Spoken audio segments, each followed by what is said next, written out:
In digital Marathi, जनतेच्या हक्काचं व्यासपीठ।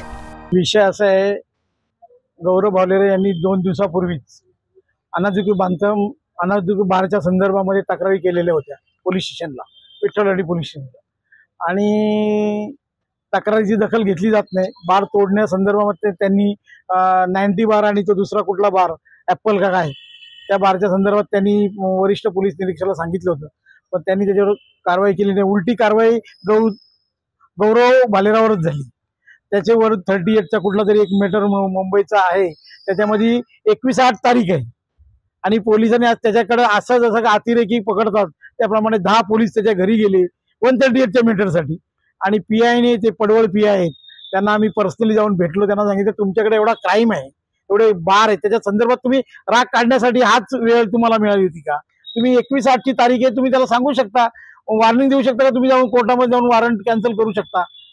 असं असतानाही जाणून बुजून कोणाच्या तरी दबावामध्ये येऊन त्यांनी त्याच्यावर कारवाई केली आहे, त्याला अटक केली आहे।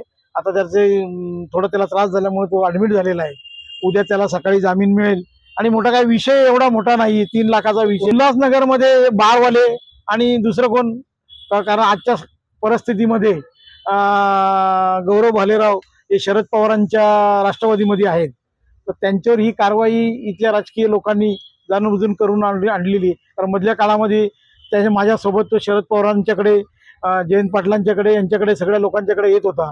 ही ज्यांना हे पोटात दुखतंय त्यांनी पोलिसांना मॅनेज करून हे सर्व केलेलं आहे। आम्ही आता येताना पोलिसांना सांगितले आणि एसीबींशी मी बोललो, तुम्ही जर 4 दिवसात बार बंद नाही केले तर आरपीआयच्या स्टाईलने सगळे बार बंद करेल।